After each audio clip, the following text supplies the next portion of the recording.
예, 여러분 오늘 하루 마음들이 편안하셨습니까? 편안하셨을 리가 별로 없을 것 같습니다.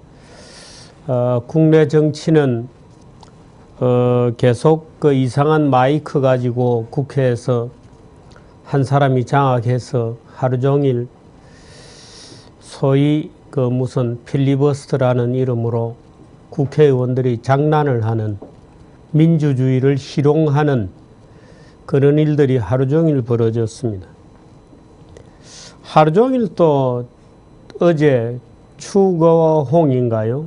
그 주한 중국 대사가 사드 때문에 사드가 한미 관계를 파괴할 것이라는 것 때문에 많은 또 분들이 겁을 먹고 우왕좌왕하고 사드 때문에 어떻게 되나 하고 이제 또 많은 논란들이 있었습니다. 다행히도 지금 나오는 뉴스는 미국과 중국이 유엔의 대북제재 결의안에 합의했고 상당히 심도 있는 내용이 담겼다, 이렇게 알려지고 있습니다. 사드라는 카드가 나오니까 중국이 조금 적극적으로 나오는 모양새를 취하고 있습니다. 대한민국이 통일로 가는 과정에서 사드가 아니라 내일 당장 한반도에 전쟁이 날 것 같은, 또는 내일 당장 경제가 결단 날 것 같은 위기와 그런 고난의 과정이 계속될 것입니다. 제가 어제 그제 거듭 강조드립니다마는 우리가 통일로 가는 과정에서 엄청난 시련의 밤들이 우리에게 닥칠 수도 있습니다. 그 시련의 밤들을 우리가 슬기롭게 넘어야 하고 인내심 있게 견뎌내야 됩니다. 그 용기를 가진 민족만이 통일을 할 수 있습니다. 통일이라는 게 누가 공짜로 던져주고 개 모이 주듯이 애따 먹으라고 주는 게 아니죠. 또 그야말로 이 통일이라는 게 그냥 되는 것도 아닙니다. 사람들이 이번 말은 좋아서 평화통일, 평화통일이라고 하지만 평화통일이라고 하는 것은 어떻게 보면 모순적인 형용모순의 그런 언어일 수도 있습니다. 우리가 높은 비전을 가지고 지금 중국은 계속해서 핵을 포기하는 대가로 미국과 북한이 소위 북미 평화협정을 체결하는 게 어떠냐 하고 이제 계속 채건을 하고 있습니다. 중국이 북한을 내놓게 만들려면 중국에 더 값비싼 대가를 요구해야 되고, 중국은 그 대가에 해당하는 압력을 계속 우리에게 행사할 가능성이 있습니다. 그것을 견뎌내지 못하면 통일은 오지 않습니다. 이 조그만 사드 같은 문제의 시련을 가지고 우리가 겁을 먹고 우왕좌왕한다면 참 이것은 영원히 통일을 이뤄낼 수 있는 그런 국민들의 수준이 아니죠. 굳은 결심을 가지고 오히려 지금이야말로 우리가 중국을 잘 달래고 대한민국이 어떻게 해서 대한민국의 자유민주주의 통일이 어떻게 해서 중국의 평화의 시스템이 될 것인지를 설득하는, 우리가 높은 비전을 가지고 중국을 잘 인도해야 된다 하는 점을 부탁을 드립니다.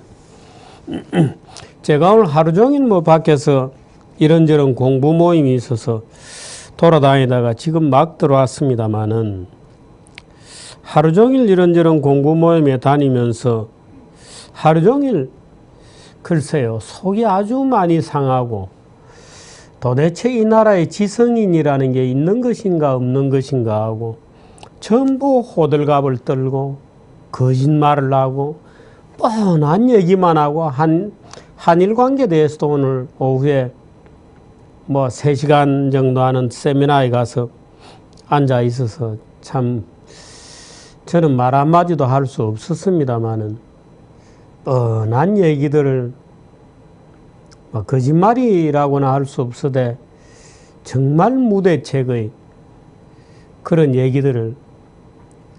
얘기라고 떠들고 있는 것을 참 견뎌내는 것도 인내심이 좀 필요해야 되었던 그런 일입니다. 그래서 하루 종일 좀 기분이 착잡한 그런 상황입니다. 오늘의 주제 한번 보시죠. 류여애 교수 춤추는 법, 미리 보는 안경, 권영설 논설위원의 비타민, 정규재 칼럼, 거짓말이 역사가 되는 이라는 제목을 제가 일단 붙여봤습니다. 오늘의 뉴스 보시죠. 오늘의 뉴스 보시겠습니다.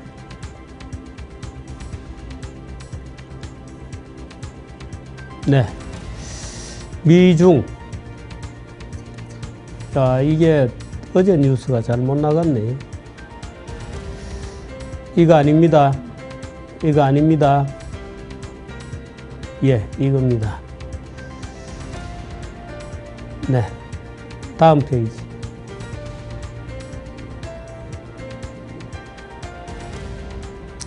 중국 회사채 급증이라는 뉴스도 있습니다. 중국 부채 우려가 가중되고 있다는 뉴스는 중국이 마침 채권 시장을 개방했다는 뉴스하고 같이 봐야 할 것 같습니다.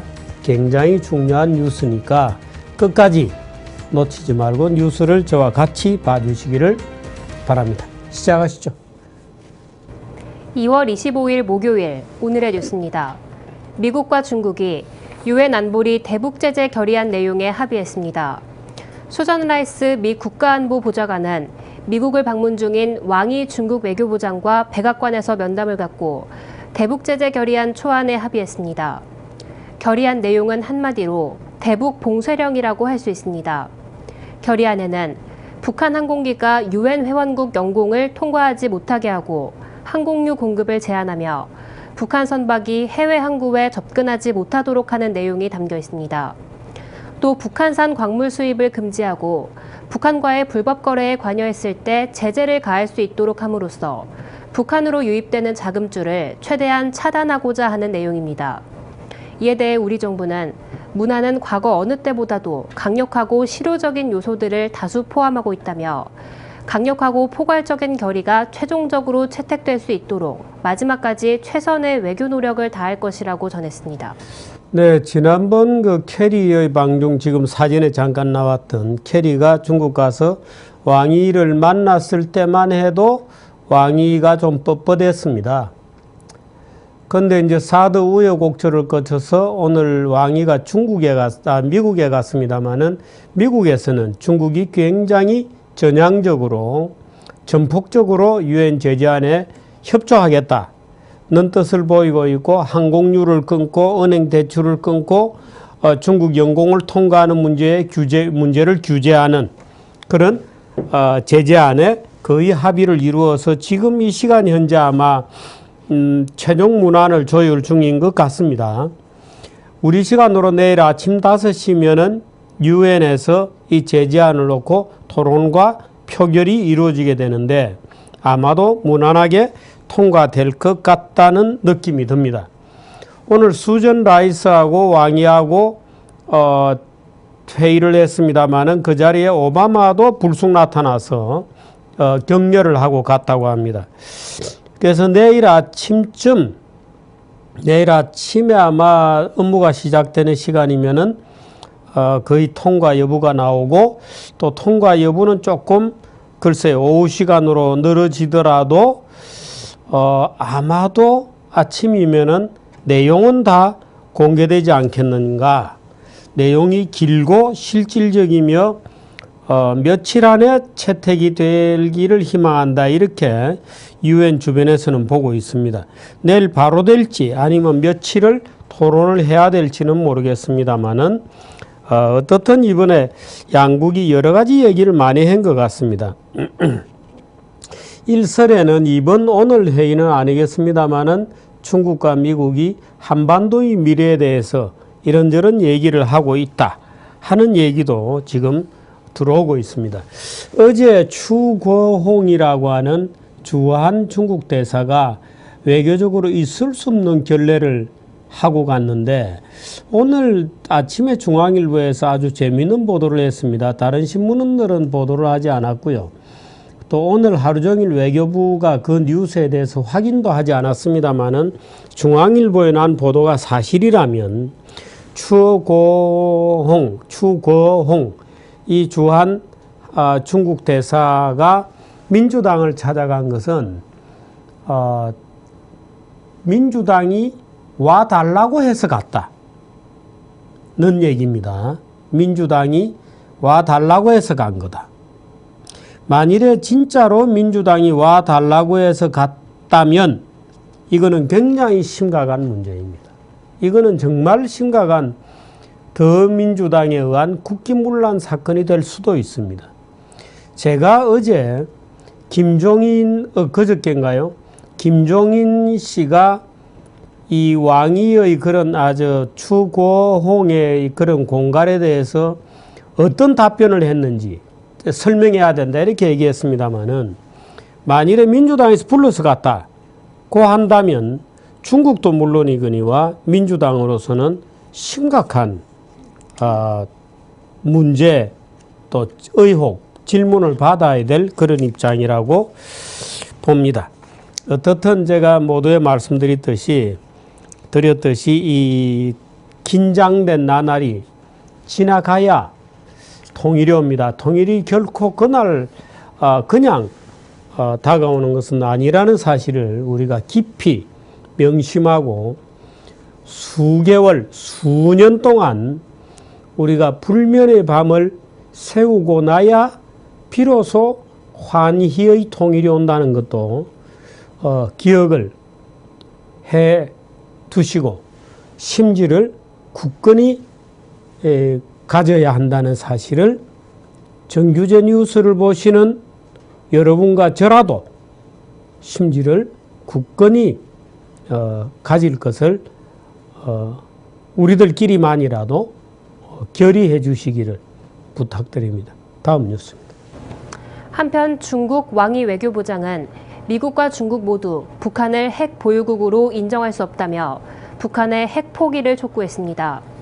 왕 부장은 미중 외교장관 회담 후 기자회견에서 북한의 핵실험과 장거리 미사일 발사를 용납할 수 없다며 북한을 핵 보유국으로 인정하지 않을 것이라고 강조했습니다. 왕 부장은 이어 북한 비핵화 문제와 한반도 평화체제 문제를 병행해서 논의하는 방안을 공식 제의하면서 6자 회담이 조속히 재개되길 바란다고 말했습니다. 네, 저는 왕이의 얼굴을 볼 때마다 상당히 글쎄요. 저만 갖는 어떤 특별한 느낌이 있습니다만은 사드가 나오면서 제재 안에 중국이 확 돌아서는 모습을 보였습니다. 중국이 북한을 내놓으려면 중국이 어떻든 북한을 끼고 있죠. 중국이 북한을 뱉어놓게 하려면 일본이 핵무장을 하거나 대한민국이 핵무장을 하겠다고 선언하거나 하는 그런 조건이 되어야 아마도 북한을 뱉어놓을지 모릅니다.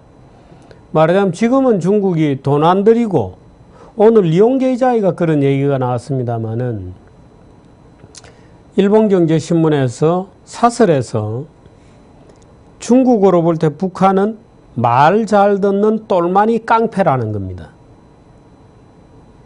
북한은 중국의 말을 잘 듣는, 요즘 와서 말은 별로 안 듣지만 똘마니다, 깡패다, 이런 표현을 썼어요.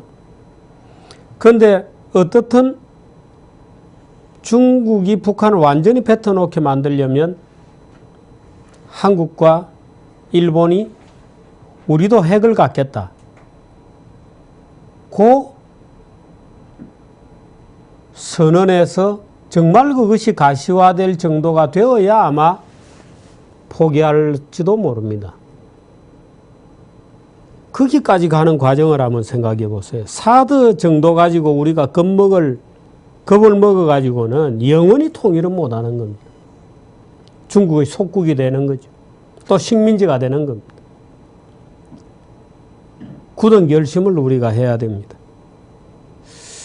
다행히도 왕이가 중국도 북한의 핵보유를 인정하지 않는다, 미국하고 얘기할 때는 북한이라고 얘기했어요. 북한의 핵 보유를 인정하지 않는다. 근데 중국은 한국하고 얘기하면 꼭 한반도 핵이에요.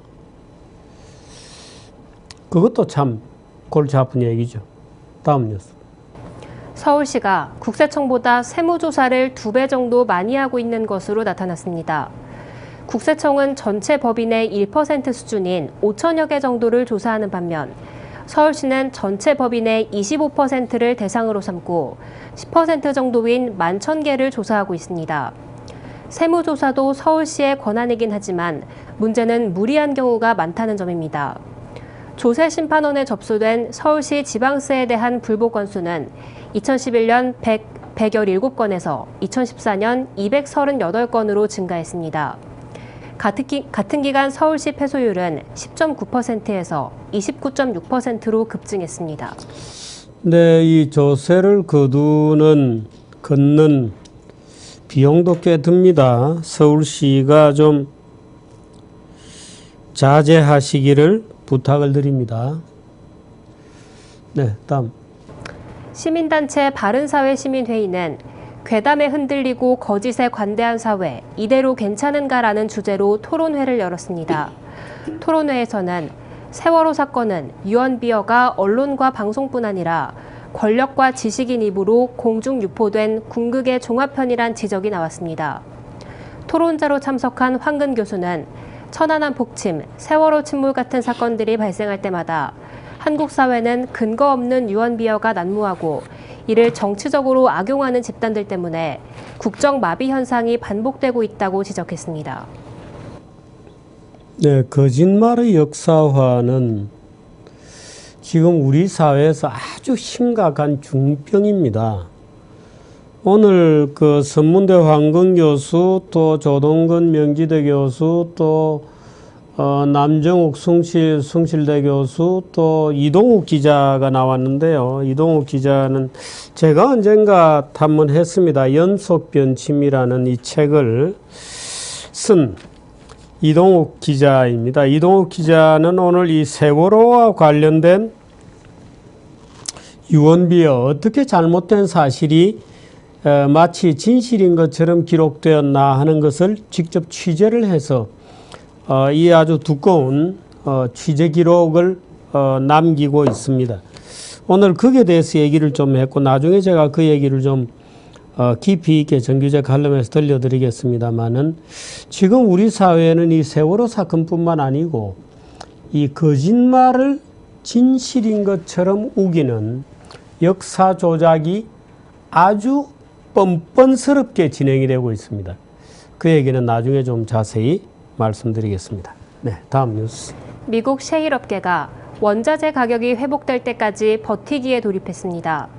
미국 2위 가스업체 체사피크 에너지는 올해 자본 투자를 지난해보다 69% 줄이고 현금 보유량을 유지하며 원자재 가격이 회복될 때까지 기다리겠다고 설명했습니다. 코노코필립스, 콘티넨탈 리소스, 대본에너지 등 셰일 업체들도 투자 축소와 시추 설비의 가동 축소 등을 통해 유가가 회복될 때까지 버티기에 들어갈 것으로 전망됩니다. 네, 제가 지금 나오는 화면에 나오는 그런 필드에 한번 갔던 적이 있습니다만은 저기 일하는 웬만하면 뭐 박사들이고 그래요. 손이 이만합니다. 손이 뭐. 저 필드 옆에 있는 이제 컨테이너 박스 이런 데서 큰 이제 화덕을 피워놓고 스테이크를 먹는데 스테이크를 툭 잘라서 제가 가진 접시 위에 턱 던져주는데 같이 먹는다고 앉아있는데요. 저야 뭐 체구가 자그마하니까 스테이크가 하나가 두께가 뭐 글쎄요, 한 5, 6cm도 더 돼 보여요. 그게 큰 게 이제 턱 떨어지는데 저는 그것에 뭐 글쎄요, 같이 앉아서 먹는 덩치 큰 친구들이 청바지로 이제 아래 위로 있고 한 젓가락 먹는 거를 저는 계속 잘게 썰고 앉아 있으니 참 대단한 친구들이죠. 네, 다음 뉴스. 중국 회사채 규모가 빠르게 늘고 있어 새로운 위험 요인으로 떠올랐다고 월스트리트 저널이 보도했습니다. S&P 자료에 따르면 현재 중국의 회사채 규모는 GDP의 160% 수준으로 2008년의 98%에 비해 크게 늘었습니다. 미국의 회사채 규모가 GDP의 170% 수준인 점을 감안하면 이는 꽤 높은 편입니다. 베이징 당국은 성장 정책을 지속하면서 신용 창출을 독려하기 때문에 중국의 경제 위기를 가중시키고 있습니다. 네, 아마 나중에 우리 허원순 위원이 이 설명을 좀 해드리지 싶습니다만은 제가 미리 조금 설명을 하면 이 기사 한번 보시죠. 중국이 조금 비춰주시겠어요? 중국이 G20 회의 전날에 채권시장 개방 확대를 발표했다. 이렇게 되어 있습니다. 중국이 G20 회의 전날에 채권시장 개방을 확대하겠다고 발표를 했다. 자본 유출을 차단하겠다는 포석이다. 외국인 채권 투자 한도를 또 폐지하고 그래서 미국 10년물 국채금리가 연 2.87%인데 글로벌 투자자들에게는 매력적이지 않겠는가 이렇게 발표를 했습니다. 그러니까 G20 회의가 내일부터거든요. 근데 오늘 이제 채권시장 개방을 늘리겠다고 발표를 했는데 오늘 아침자 미국의 월스트리트 저널입니다. China firms pile up deft입니다. 바로 이 기사를 제가 조금 전에 우리 이송현 씨가 읽어드렸습니다. 중국 회사채가 급증하고 있고 중국 부채 우려가 가중되고 있다 하고 제가 몇 줄 중요한 것은 줄을 쳐놓았습니다만은 말하자면 중국 GDP의 160%다. 2008년만 하더라도 98%였는데 급증하고 있다. 이 S&P의 자료라고 합니다. 미국의 같은 그 기업 부채의 corporate debt는 GDP의 70%밖에 안 낸다. 이제 이런 겁니다.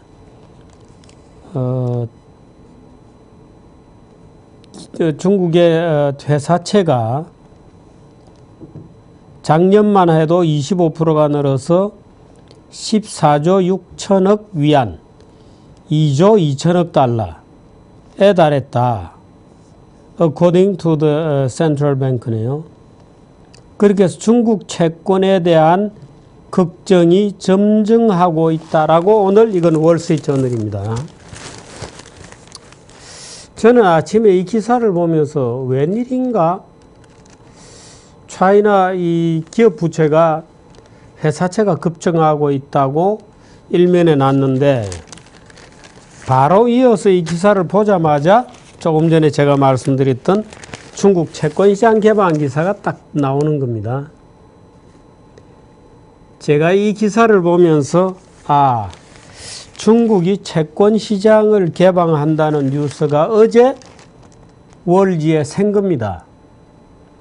말하자면 중국이 채권시장을 개방해서 위안화 절하에 대한 말하자면 헤지펀드들의 공격을 좌절시키기 위해서 그래도 금리가 좀 높은 중국 채권을 시장을 개방할 테니까 국제 자본이 좀 많이 들어왔으면 좋겠다. 그래서 EJ, 국제 자본의 유입을 통해서 말하자면 달러 고갈을 막아보겠다. 지금 달러가 굉장히 빠른 속도로 한 달에 1,000억 달러씩 고갈되고 있잖아요. 그래서 중국 채권시장을 개방해서 달러 고갈을 막아보겠다고 하는 발표를 했는데 오늘 아침에 월지가 완전히 찬물을 뿌린 겁니다. 야, 중국 채권거 엉터리야. 중국 기업들 빚이 굉장히 많아. 그러니까 위험해. 라고 미리 초를 치는 겁니다. 그러니까 이게 중국이 채권시장을 개방할 것이다는 발표를 할 거다는 것이 월지에 누군가에 의해서 리크가 난 겁니다. 그러니까 미국 정부가 누군가가 알아서 스탠다드 앤 푸어즈를 통해서 월지에 기사를 흘린 거죠. 웃기지 마, 엿먹어라 이라고 기사가 날라온 겁니다. 그러니까 중국이 마음먹고 채권시장 개방해서 달러 자금 좀 모아서 헤지펀드들이 공격도 막아내고 달러 유출도 좀 중화를 해보겠다고 마음먹고 딱 냈는데 웃기지 마 하고 완전히 초를 치고 나온 거죠. 재밌으시죠? 제가 이 기사를 보면서 우리가 1997년도 외환위기가 있었잖아요. 그때 이제 IMF 채권단이 저야말로 저승사자처럼 김포공항을 타고 들어와서 이제 한국을 다루는데 맨 먼저 요구한 게 자본시장 개방이었습니다. 완전 개방. 그런데 참 재밌습니다. 한번 들어보십시오. 자본시장을 개방하라고 IMF가 요구를 하고 우리 정부가 바로 오케이. 이제 구제금융을 받아야 되니까 자본시장을 개방하겠노라고 딱 발표를 하는 순간에 거의 시차 없이 미국의 무디스였을 겁니다. 제 기억에. 무디스 아니면 S&P였는데요. 무디스에서 한국의 채권 등급을 정크본드로 레이팅을 완전히 강등해서 발표를 해버렸습니다. 그러니까 한국에서 채권시장을 개방한다고 발표하는 바로 그 시간에 무디스에서는 한국 채권 똥값이야, 정크본드야 하고 신용등급을 완전히 바보로 만들어서 발표를 해버린 거죠. 그러니까 한국 자본시장 개방 하나 마나 이제는 아무 의미가 없는 거죠. 엿먹어라 하고. 그 제가 오늘 이걸 보면서 그런 생각이 났어요. 그때 생각이. 중국 기업들이 부채가 GDP의 160%다. 미국은 70%라 그랬나요? 70%다. 두 배가 더 되는군요. 근데 우리나라도 지금 160%입니다. 우리나라도 굉장히 높습니다. 참 이게 뉴스를 보는 또 재미 중에 하나입니다. 이제 이런 연결고리를 잘 읽는 것이 이제 뉴스 읽기의 기본인데요. 뭐 정규제 뉴스에서는 제가 해설을 해드리니까 그런 또 하나의 게임과 물밑 흐름과 정보가 치열하게 정보가 왔다 갔다 하고 정보를 캐내기 위해서 노력을 하고 평소에 자료를 갖고 있다가 때 맞춰서 터뜨리고 하는 이 참 거대한 정보전이 진행이 되고 있는 겁니다. 이런 게임이야말로 진영이 확실하죠. 진영이 확실합니다. 그래서 뉴스를 오랫동안 보고 경험이 쌓이고 하게 되면 이제 뉴스 하나하나가 이제 의미를 가지고 다가오는 것이죠. 이런 해설은 정규전 뉴스에서만 들을 수 있는 해설입니다. 나머지 뉴스 다 갈까요? 네. 네. 베네수엘라가 올해 안으로 파산하는 첫 국가가 될 거란 전망이 나오고 있습니다.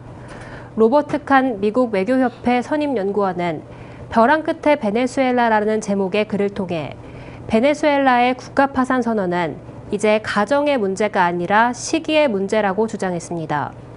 칸 연구원은 베네수엘라 정부는 점점 줄어드는 외환 보유액에 비해 상환해야 할 채무 원리금이 막대하다고 지적했습니다. 연구원은 특히 니콜라스 마두로 현 정권이 IMF 등 세계경제기구나 서방정부와의 협력을 거부한 채 왜곡된 정책 등만 강화해가고 있다고 비판했습니다. 네, 베네수엘라, 아르헨티나는 지금 아마 그 협상이 잘 되고 있다 그러고요. 끝났는지 모르겠습니다만 최근에 제가 확인한 거는 비교적 잘 되고 있다. 브라질도 뭐 끌고 가고 있는 것은 분명합니다.